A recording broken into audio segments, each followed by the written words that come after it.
Binabati kita kapatid dahil nakaabot ka na sa Lesson 12. Ito na ang huling pag-aaral sa seryeng ito, ang pagsasaliksik sa salita ng Diyos. Tayo po muna ay dumulog sa Panginoon sa pananalangin sa ating pong pagsisimula.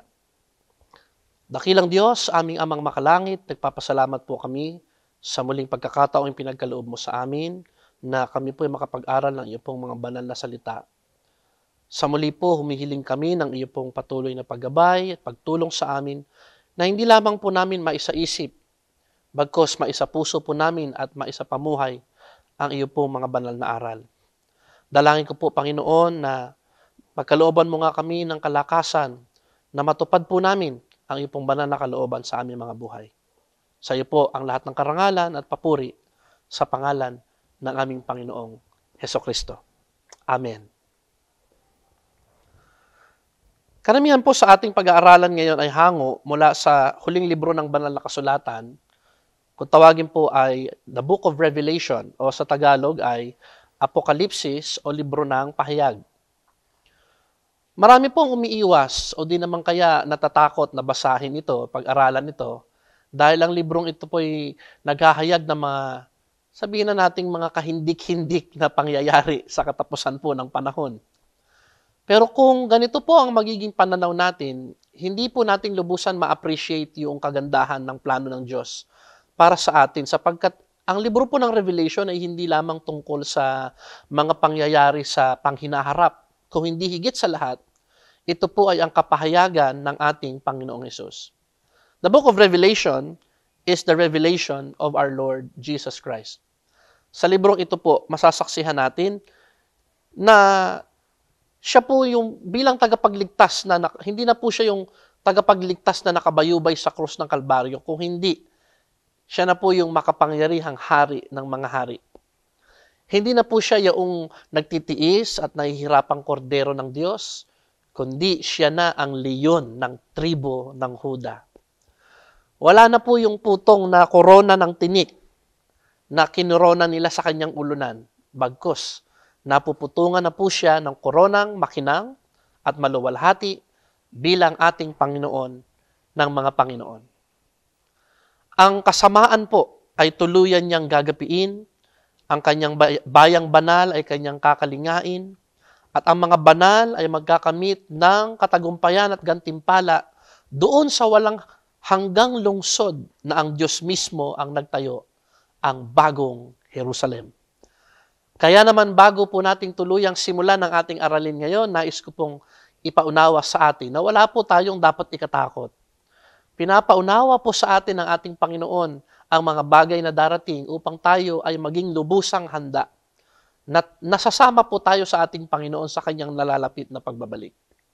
Sa kanyang biyaya po, ipinakita niya sa atin ang mga magaganap para tayo ay magkaroon ng kaunawaan at magawa natin ang tamang mga hakbang para makasiguro po tayo sa ating kaligtasan. Higit sa lahat, sa pagkaalam po natin ng katotohanan, magkaroon naman dinawa tayo ng realisasyon na tunay na nalalapit na ang kawakasan at dapat ipagsabi na natin sa lahat ng tao na kaya nating abutin kung ano yung natuklasan po natin sa salita ng Diyos upang sila din naman ay hindi mapahamak, bagkos makasumpong din po sila ng kaligtasan. Higit sa lahat po, sa pagkaalam natin ng katotohanan, magkaroon po tayo ng pag-ibig sa ating kapwa, mga kapatid. Ngayon po, sa Daniel chapter 9, mababasa po natin ang pangyayari kung saan dumulog ang propetang si Daniel sa Diyos tungkol po sa kanyang bayang Israel. Nabasa at naunawaan po ni Daniel mula sa mga sulat ng propeta Jeremias na 70 years po sila tatagal sa Babylonia. At nang matapos po malapit na pong matapos yung 70 years, lubha pong nabahala si Daniel kung ano ang kanilang kahihinatnan matapos ang panahon ng kanilang pagkabihag sa Babylonia. Kung kaya, dumulog po ang propetang Daniel sa Diyos sa panalangin at tumugon naman ang ating Panginoon sa kanyang dalangin at nagpahayag ang Diyos kay Daniel sa pamamagitan po ng arkanghel na si Gabriel kung ano po ang sasapitin ng bayang Israel. Ito po ay isang importanteng bagay na dapat po nating maunawaan sapagkat si Daniel hindi po nangusap tungkol sa kapanahonan ng iglesia o tungkol sa panahon ng mga hintil. Kung hindi, ang propesiya po ay may kinalaman sa kalagayan ng mga Hudyo sa plano ng Diyos sa kawakasan. Ganito po ang ating mababasa sa Daniel chapter 9 verse 24. Basahin ko po sa wikang Ingles. 70 weeks are determined upon your people and upon your holy city to finish the transgression and to make an end of sins and to make reconciliation for iniquity and to bring in everlasting righteousness and to seal up the vision and prophecy and to anoint the most holy.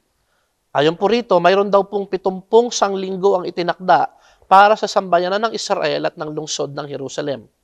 Sa Biblia po, hiniling kay Jacob ng kanyang biyenan na si Laban na siya ay magsilbi ng 1 linggo para mapakasalan po niya ang anak nito na si Rachel. Ngunit alam natin na hindi 7 araw na nilbihan si Jacob, kundi 7 taon. Ibig sabihin po sa Biblia, ang bawat linggo ay kumakatawan po sa 7 taon. Ibig sabihin, ang 70 sanglinggo ay may kabuuang 490 years.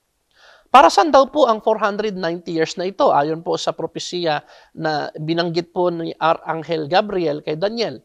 Ituloy po natin ang pagbasa sa verse 25 ng Daniel chapter 9. Know therefore and understand that from the going forth of the commandment to restore and to build Jerusalem unto the Messiah the Prince shall be 7 weeks, and 62 weeks. The street shall be built again, and the wall, even in troublous times. Sabi po ng verse 26, and after 62 weeks shall Messiah be cut off, but not for himself. And the people of the prince that shall come shall destroy the city and the sanctuary.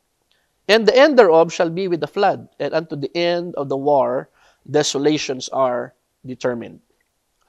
Ang unang 7 linggo daw po, o 49 na taon, ay nag-umpisa nang ibigay ang kautusan na muling itayo ang mga pader at lungsod ng Jerusalem. May 62 linggo o 434 years mula sa muling pagtatayo ng mga pader hanggang sa pagpapapako sa krus ng Mesiyas. Gamit po natin ang taon ng banal na kasulatan na 360 days, ibig sabihin po, mayroong 69 na linggo o 483 years na po sa pagitan ng 445 BC at 32 AD. Ibig sabihin po, ang unang 69 weeks ay naganap na. Mayroon na lamang pong 1 linggo o 7 taon na natitira doon po sa 70 linggo. Ano ang magaganap sa huling linggo o huling 7 taon na ito ayon sa propesiya? Basahin po natin. Daniel chapter 9, verse 27. And he shall confirm the covenant with many for 1 week. And in the midst of the week, he shall cause the sacrifice and the oblation to cease. And for the overspreading of abomination, he shall make it desolate, even until the consummation, and that determined shall be poured upon the desolate.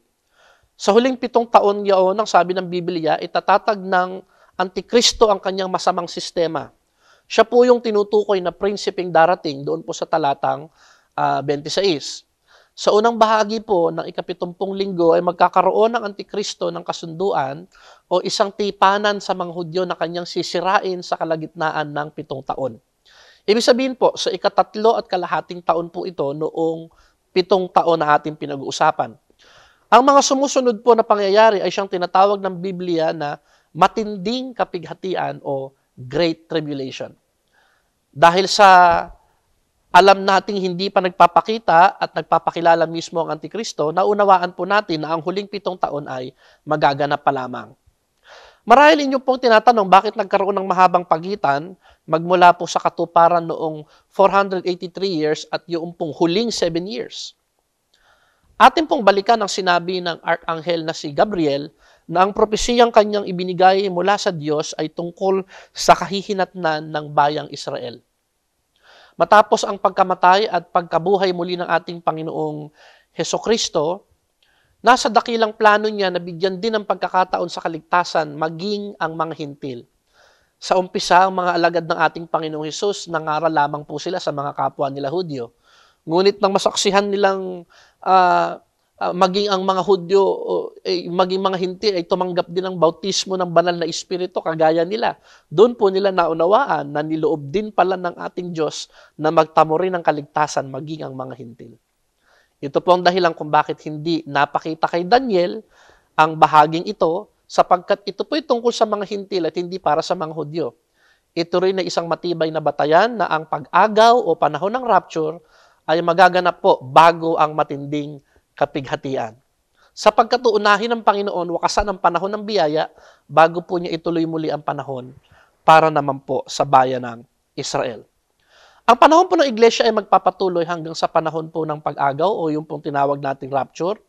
At ang ikapitong linggo naman nakasunod ay ang panahon na tinatawag na matinding kapighatian o Great Tribulation.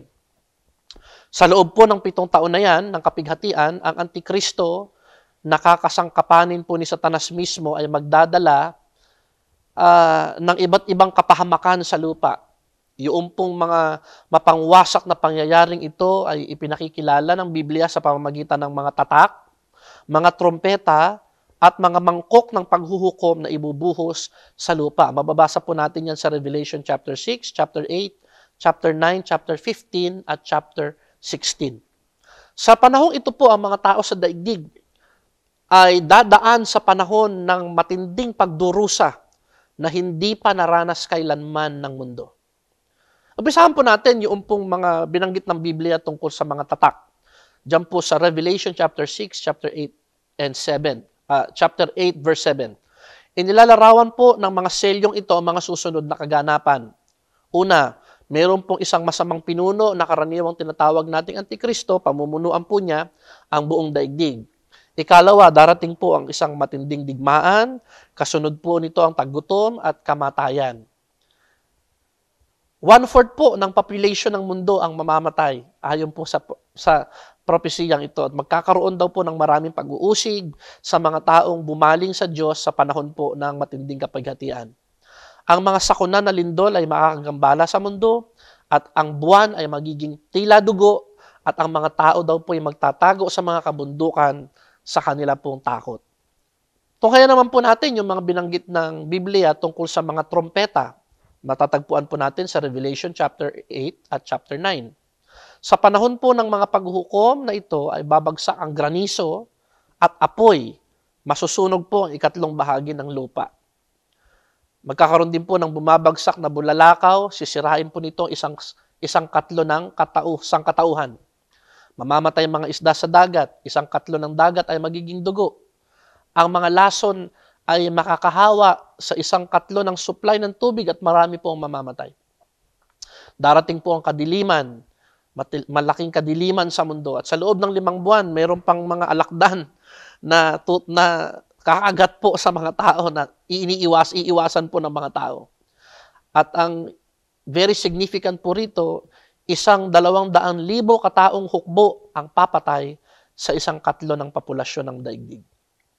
Kaya naman po natin yung tinatawag na mga mangkok o yung pong mga vials. Ito po'y kumakatawa naman sa mga huling paghatol ng Diyos para sa kapighatian. Ang mga kakilakilabot na sugat, na magpapahirap po doon sa mga tatanggap ng marka ng Antikristo. Kalawa, lahat daw po ng nasa karagatan ay mamamatay, yung tubig magiging dugo, araw mag-aapoy ng mas mainit kaysa karaniwan. Ang lupa ay itatapon sa kadiliman, magkakaroon ng matitinding sakit. Grabe po ang magaganap sa matinding kapighatian. Yung pong ilog Euphrates, matutuyo po yun. Upang yung pong hukbo na galing sa silanganan ay makarating sa Armageddon. Babagsak po yung mga graniso, sisira po ng mga lungsod. Kakilakilabot po ang mga magaganap sa panahong ito. Atin lang pong imaginein mga kapatid, yung lamang pong ika-4 na selyo, isang ika-4 na bahagi ng populasyon ng daigdig ang mamamatay. So halos 8 bilyon po ang taong nabubuhay ngayon. Di ibig sabihin po, humigit kumulang sa 2 bilyong tao mamamatay sa maikling panahon. Doon na lamang po sa ika-6 na trompeta, isang katlo ng natitirang populasyon, muli ay mamamatay sa maikling panahon. Grabe po, paulit-ulit na mararamdaman ng buong mundo ang pasakit na ito. Kung kaya, hindi mo na naisin, kapatid, na manatili sa lupang ito sa panahon ng matinding kapighatian. Puntahan po natin yung chart number 2. At ito naman po ay tumatalakay sa paghahari ng Antikristo. Ang Antikristo po ay isang malakas na pinunong pampolitika at karaniwang tinatawag po siya Antikristo sapagkat lalabanan po niya ang lahat ng bagay na tungkol sa Diyos. Lalabas po siya upang pamunuan ang buong mundo sa panahon ng kapighatian At ang lahat ng indikasyon ay tila papunta sa isang sistemang pamunuang pandaigdigan o kung tawagin po natin ay one world government. Unti-unti po natin ito nasasaksihan sa ating panahon ngayon. Magiging katuwang naman ng Antikristo, yung kung tawagin po ay yung false prophet o huwad na propeta, mga kapatid. At siya po yung kukontrol naman ng sistemang panrelihiyon. At pipuwersahin po nilang lahat ng taong yumukod dito po sa Antikristo. At kukontrolin po nila ang lahat ng aspetong buhay politikal, relihiyon, ekonomiya, at ang buong buhay po ng lahat ng tao sa buong mundo. Yun po ang kanilang layunin. Sino po ba itong si Antikristo?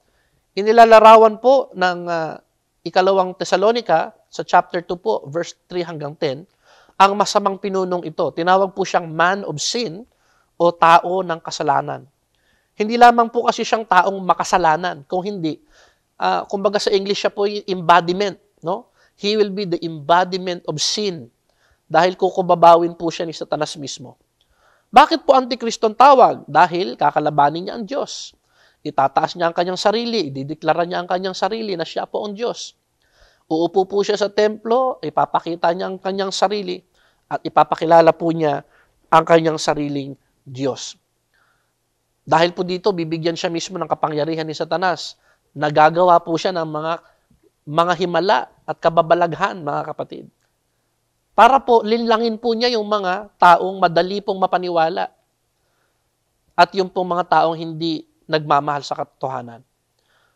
Pahihintulutan po ng Diyos ang mga hindi nagmamahal sa katotohanan na malinlang ng Antikristo. Bakit po?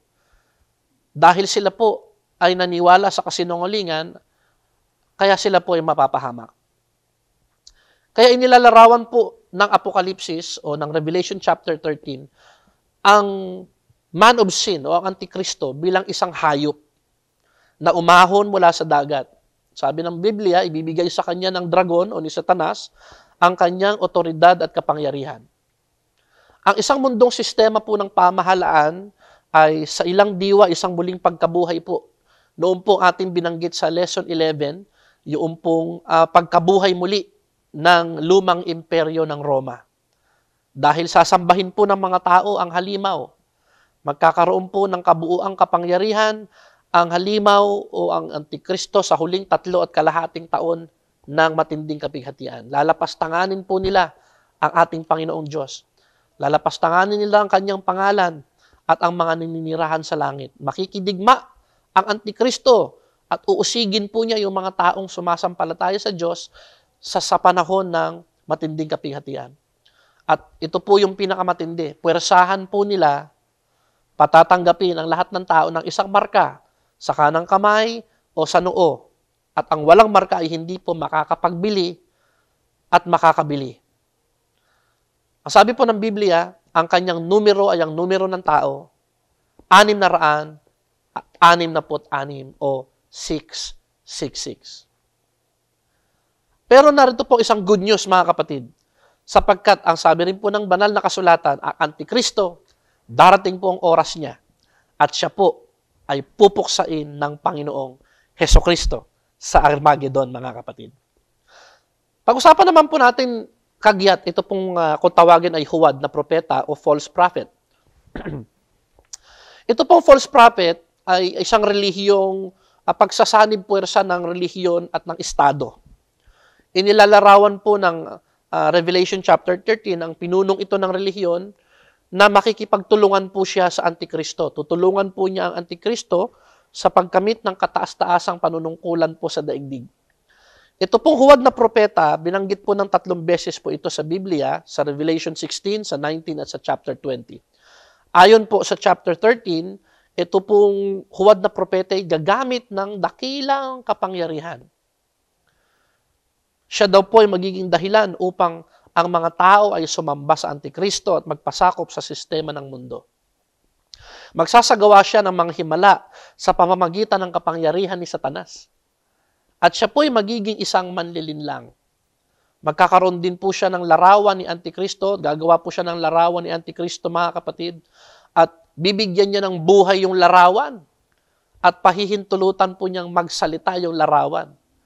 Kung kaya ang tao po mapapaniwala, mga kapatid. Grabe po yung pagpapakita ng kanyang kapangyarihan.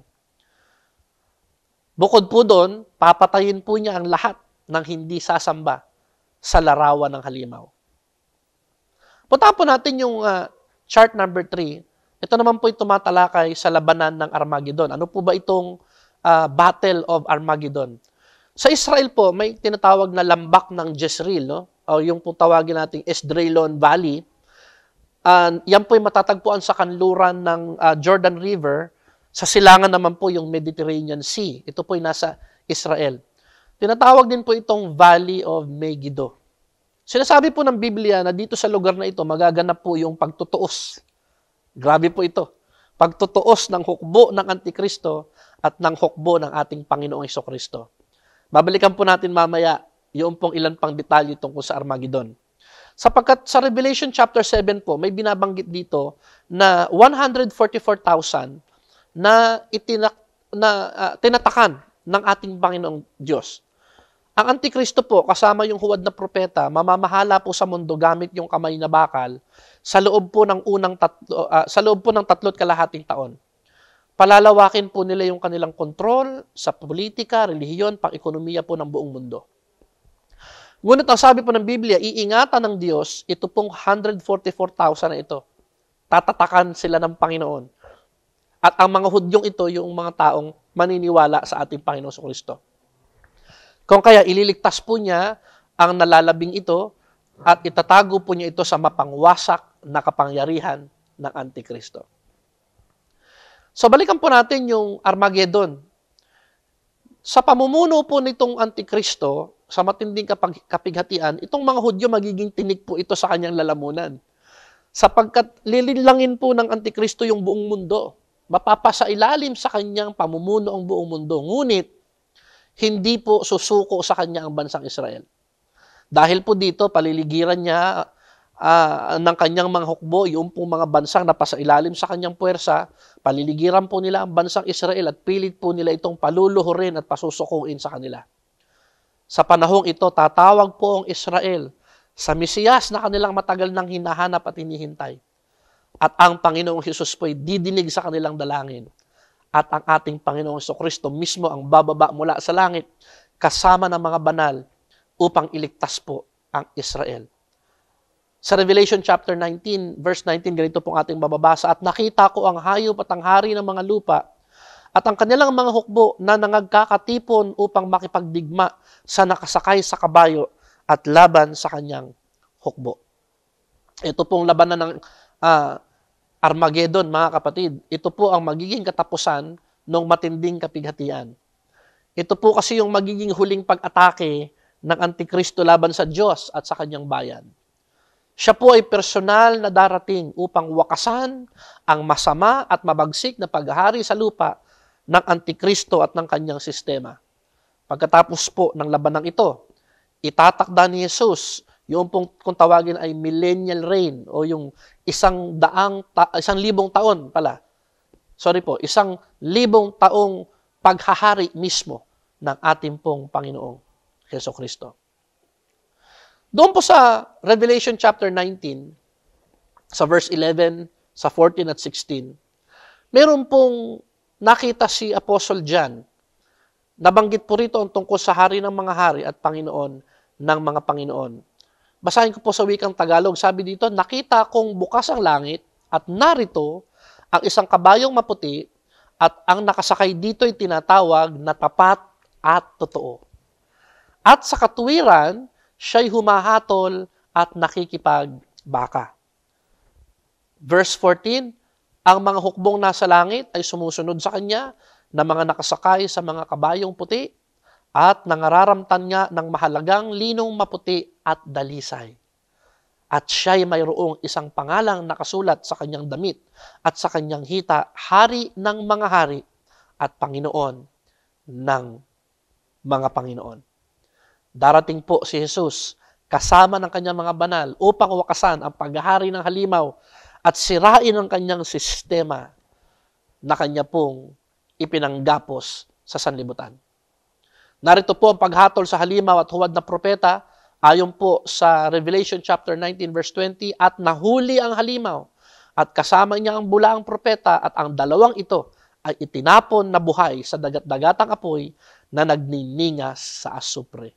Sila po ay huhukuman ng ating Panginoon. Mamayagpag man ang kasamaan ng ilang panahon, ngunit ito po hindi magtatagumpay. Sila po ay huhukuman ng ating pong dakilang Diyos. Tungayan po natin yung chart number 4 at dito po masasaksihan natin ang tungkol sa pagbabalik ng ating Panginoong si Kristo at ang millennial kingdom.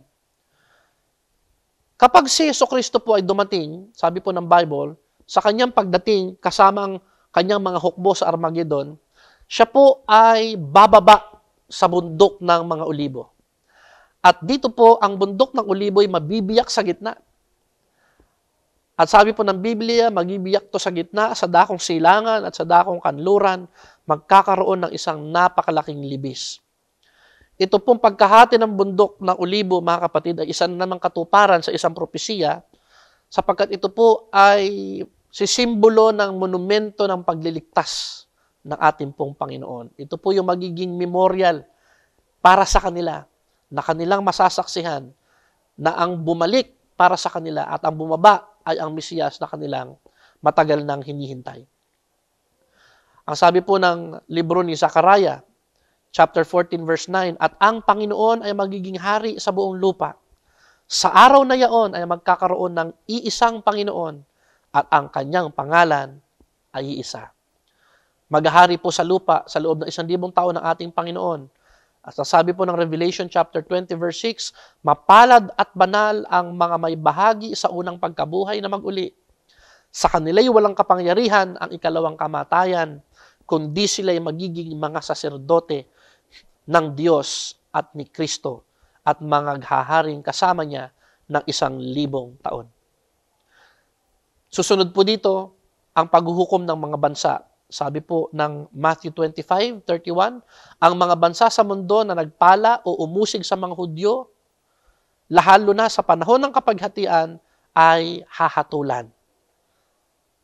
Sabi naman po ng Zechariah chapter 9 at ilan pa po mga sitas sa Lucas at sa Revelation muli, ang bayan ng Diyos ay mamamahala kasama ng ating Panginoong Hesukristo, kung saan ang kabisera ay magiging Jerusalem, at ang mga bansa ay pupunta doon taon-taon upang sumamba sa ating pong Panginoon. Sa panahong ito, si Satanas po ay igagapos at ihuhulog, mga kapatid. At ang kaaway po natin ay hindi na po makakapanlinlang muli. Tingnan po natin yung chart number 5. At ito po ay tumatalakay naman sa The Great White Throne Judgment. Pagkatapos po nung 1,000 taon na paghahari ng ating Panginoong Jesucristo sa lupa, magaganap po ang malaking puting trono ng paghatol. Ito po yung magiging paghatol sa lahat ng mga patay mula sa simula ng pag-iral ng tao sa lupa. Yung pong mga hindi nahuhukuman at hindi nahahatulan ay yung mga tinubos po. Yung pong mga patay at buhay na bumangon upang salubungin ang ating Panginoon sa alapaap doon po sa pag-agaw sa mga banal. Sabi po ng Revelation chapter 20, nakita ko ang isang malaking luklukang puti at dooy nakaupo. Ang kanyang muka ay tumakas ang lupa at ang langit at walang nasumpungang dako para sa kanila. At nakita ko mga patay, maliliit at malalaki na nakatayo sa harapan ng Diyos at nabuksan ang mga aklat. Nakita po ni Apostol Juan ang isang kahangahangang pangitain ng isang malaking puting trono, mga kapatid. At naroon ang hukom, ng lahat ng hukom. Ating Panginoong Jesucristo ang nakaupo sa trono. At hinatulan po niya ang mga patay mula sa lahat ng antas ng pamumuhay at ibinigay ng dagat ang mga patay na nasa kanya, ibinigay ng kamatayan at ng Hades ang mga patay na nasa kanila. Sa paanong paraan po, hinatulan ng ating Panginoon ang lahat ng kinapal. Sabi po ng Revelation chapter 20 verse 12, nangabuksan ang mga aklat at nabuksan ang ibang aklat na siya namang aklat ng buhay. At ang mga patay daw po ay hinatulan ayon sa mga bagay na nakasulat sa mga aklat at ayon sa kanilang mga gawa. Ang bawat tao po pala huhukuman sa lahat ng kanilang mga gawa. Ano po itong mga aklat? na ginamit upang husgahan po at hatulan ng mga tao. Unang-una po yung sinabing mga aklat. Ito po mismo yung salita ng Diyos, ang Biblia, na naghahayag ng plano ng Diyos para sa sangkatauhan. Tayo po ay hahatulan. Batay po sa kung tayo po ba'y sumunod ayon sa nakasulat dito sa Biblia, sa salita ng Diyos.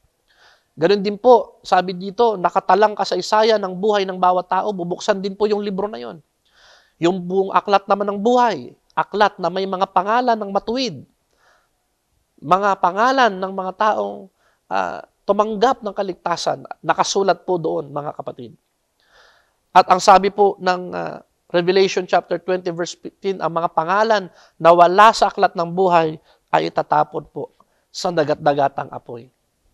Minsan po, ayaw natin ito pag-usapan, masakit pag-usapan. Pero ang dagat-dagatang apoy po, ang impyerno po, isang totoong lugar. At ang sabi po ng Biblia, ang mga taong wala ang kanilang pangalan sa aklat ng buhay, yun po ang kanilang kahantungan. Ang panahon po ng paghatol, dito po tayo sa chart number 6.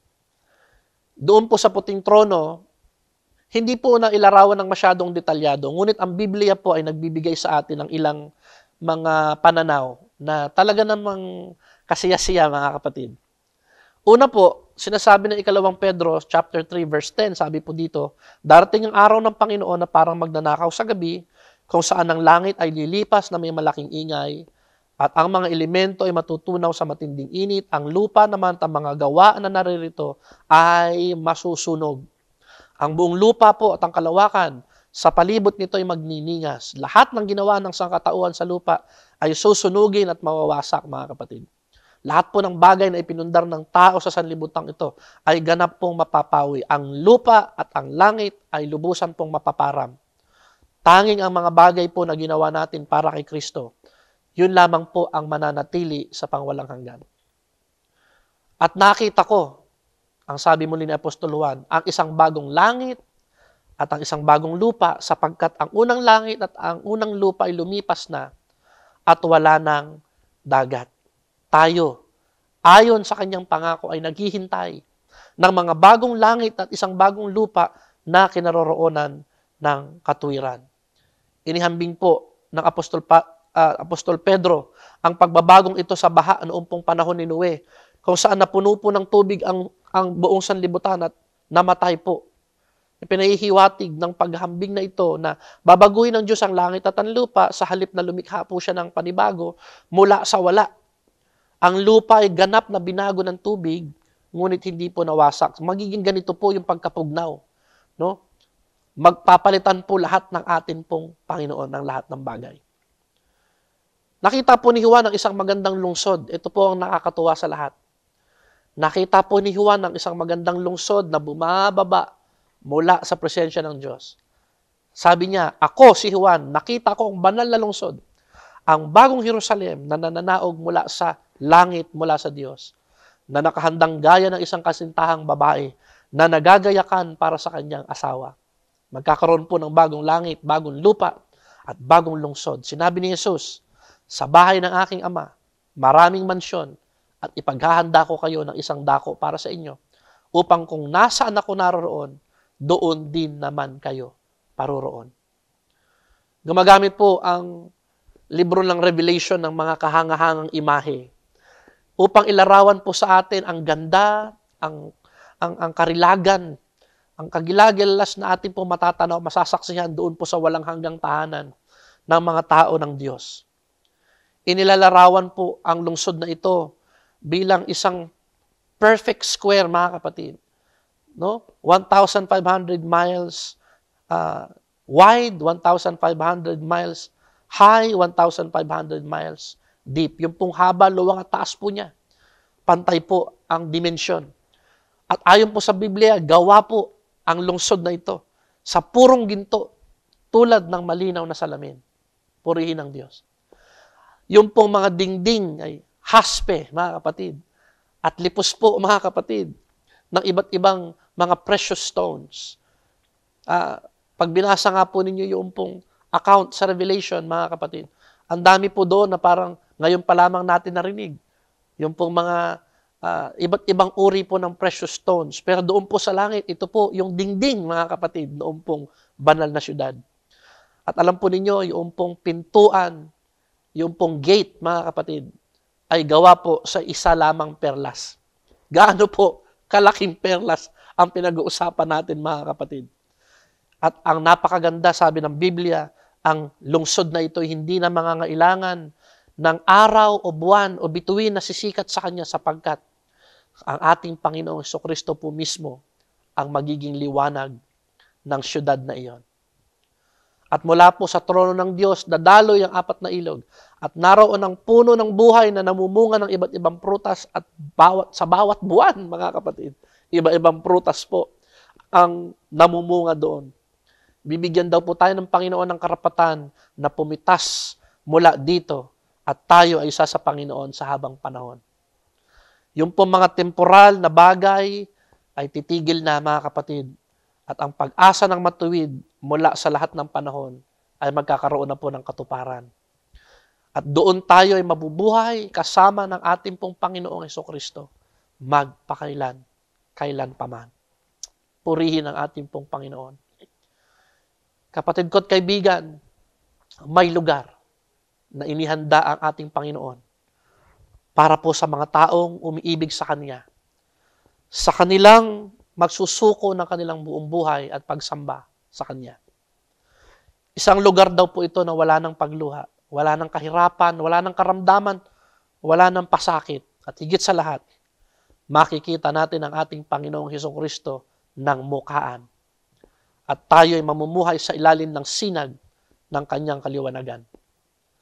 Narito, inihayag po namin sa inyo sa pamamagitan po ng seryeng ito, ang mga araling ito kung paano po tayo magkakaroon ng bahagi sa bayang banal, yung pong bagong Jerusalem na inihanda ng Diyos.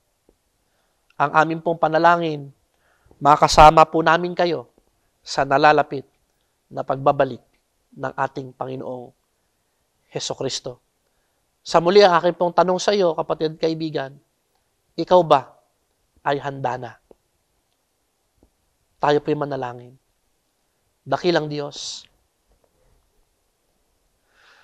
aming Panginoong Hesus, napakadakila po at napakaganda ng plano mo para sa amin. Hindi po namin, Panginoon, malirip ng aming kaisipan. Hindi po namin maunawaan ang aming limitadong isip, yung pong lawak ng iyong pong pagpapala.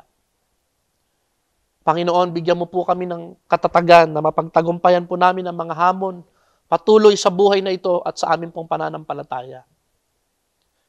Higit kailanman, O Diyos, kailangan po namin ngayon ang kapangyarihan ng banal na Espiritu na siya pong magpatibay at magpanatili sa amin sa wasto at tamang landas tungo po sa buhay na walang hanggan. Patuloy mo pong papagbuksan ng amin pong puso't isipan. Maging sa akin po, mga kapatid na nakakapakinig po ng aralin ito ngayon, Panginoon. Ikaw po'y kumakatok sa puso ng bawat tao at pinangako mo kung sino po ang magbubukas sa iyo, Panginoon, ikay papasok at makikisalo kang kasama niya at mamumuhay kang kasama niya. O Diyos, tinatanggap ka namin ngayon, Panginoon. Sinusuko namin sa iyo ang aming pong buong buhay. Maghari ka at magmula sa oras na ito'y susunod kami sa iyo hanggang sa araw na muli mong pagbabalik. Nawa masumpungan mo po kaming matapat. Nawa masumpungan mo po kami karapat-dapat sa pamamagitan ng iyong biyaya at kaligtasan. Sa pangalan ng aming Panginoong Jesucristo, ito po ang aming samo at panalangin. Amen.